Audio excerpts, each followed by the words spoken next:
a really exciting time of year because we are only 2 weeks away from Purim. Very, very exciting. And so I wanted to speak this week about how we can access true joy, the highest level of joy and pleasure that a human being can access. So I was learning something really, really fascinating about this, about accessing the highest level of pleasure in my personal development chabura with Rabbi Aryeh Niven this week.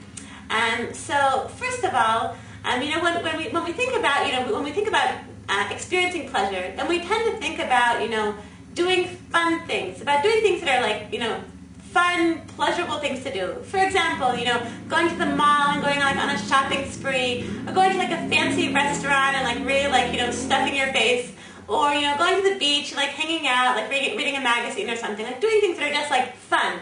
And we associate pleasure with that kind of fun kind of thing. But the truth is that kind of pleasure is a very, very low form of pleasure. The highest kind of pleasure, the highest, most intense level of pleasure that a human being can access in the world is dveikut, is having a feeling of oneness, of connection with God. That's the most intense pleasure, the highest level of pleasure that a person can have in life. So Rabbi Niven taught us something this week based on the book Derech Hashem, which I think is quite revolutionary. I found it really, really fascinating, something I'd never thought of before. But he was saying that one of the best possible ways to experience this highest level of pleasure is when you're going through difficult, challenging experiences. The kind of experiences that you would think are, in fact, the farthest thing from being pleasurable or joyful in any way. In fact, within them, there's the highest potential for experiencing the highest level of pleasure, which is this oneness with God. So what Rabbi Niven explains is, he says that within every challenging, difficult experiences, you are presented with choices, okay? And if you, within that difficult situation, if you make the right choice, if you do what he calls listening to your higher soul as opposed to your lower soul, then at that moment that you make that right decision within that challenging situation, then you will be experiencing dveikut, a oneness with God. Then at that moment, within that challenging, terrible, awful, nightmare situation, then you have the potential to experience the highest level of pleasure that a person can possibly experience. So I thought this was an amazing idea that really transforms the way that I think about going through difficult experiences. I want to just give you 2 small examples from this past week when I sort of connected with this idea. I've told you many times in these pep talks about my dear friend Hadith Beth. Hadith is a 39-year-old mother of 5 small children. Her oldest is not even bar mitzvah. And she's an amazing human being. And she very tragically, about 1.5 years ago, she was diagnosed with cancer. And now she's really in a very difficult situation. She's hospitalized, and her prognosis is extremely grim at the moment. So may Hadith Beth be blessed with a miraculous and complete and an immediate recovery. So basically, a few weeks ago, then I decided that it was time to set up a fund for Hadith Beth. And I decided that I would ask people in the neighborhood to set up what you call horo'ot keva. I don't know how you say this in English, but basically that a certain amount of money will be taken directly from their bank accounts and go into this fund that an organization, like a neighborhood organization, set up for Hadith Beth, for Hadith's family. So the thing is that it's very difficult for me. I have absolutely no experience asking people for money, and it's very difficult for me, and I find it a bit embarrassing. I find it quite uncomfortable, and it's not really something that I really want to. That's not something that comes naturally to me at all. Asking people for money. But I've been doing that. I've been going around asking people to set up horo'ot keva, people from the neighborhood who know Hadith. And most people I've asked have been incredibly generous, and it's been quite a successful campaign raising money for this fund for Hadith.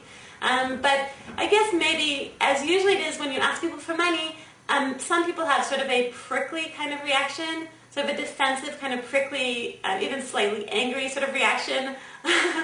And it hasn't been easy, let's just say. It has not been a 100% pleasurable experience raising money for Hagit. And anyway, the whole context is extremely tragic and very, very difficult. But because of this, because of what I learned this week from Rabbi Niven, based in the book Derech Hashem, that I've been focusing on how, in this situation, it would have been so much easier for me just to not do anything. It would have been just so much easier for me just like sit back and just think, well, maybe someone else will take care of this. But I feel like I'm listening to my higher soul, that I'm trying to do the right thing. And I feel like I'm trying to help this family in this extremely terrible, terrible situation.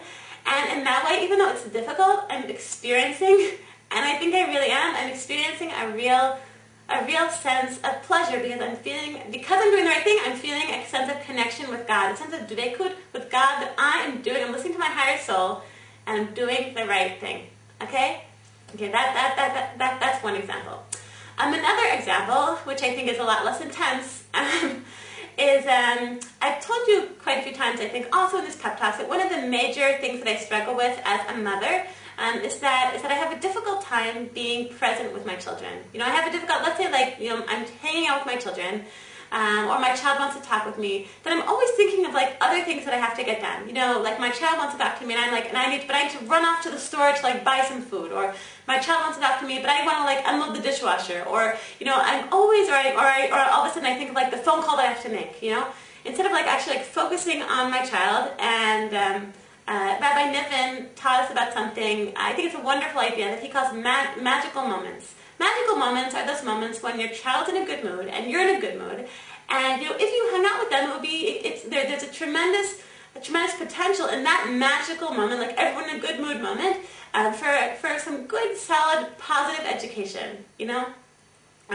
So I tend to let a lot of those magical moments slip through my fingers because I'm always in a rush to do something else. So last night we had just made Havdalah after Shabbat, and my kids like playing music after Havdalah.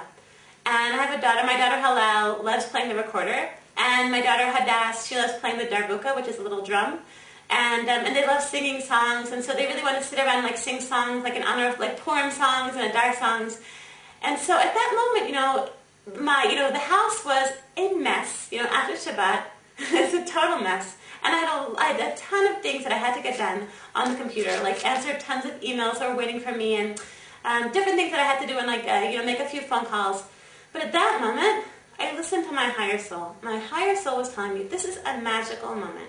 This is a magical moment with your kids. This is a moment really to be present with your children, and to avoid all the things you want to run off and do, just like you always are running off and doing various things and missing those magic moments and letting them slip through your fingers. And I really did it. I sat with my kids for at least 20 minutes, and just and really we were laughing, we were having the greatest time, and it really was such a wonderful, such a magical moment that I experienced with my kids last night. So and so at that moment, it wasn't easy, and it was a bit of a challenge that I was facing because my gut reaction was I have a zillion things to do, I gotta get out of here. But I listened to my higher soul, and I think I made the right decision. And in that way, I felt, and focusing on this experience in the way that Rabbi Niven had explained, really made me taste the intense pleasure of that moment of making the right decision, and in that way, feeling dveikut, feeling a oneness with God. Okay, so I want to bless all of us moms that in our challenging moments, as mothers and as human beings, that we should be able to listen to our higher souls and make the right decisions, and in that way that we should access the highest form of pleasure that exists on the planet. I want to wish all of you with a wonderful, wonderful Chodesh Adar, and a wonderful, wonderful week too.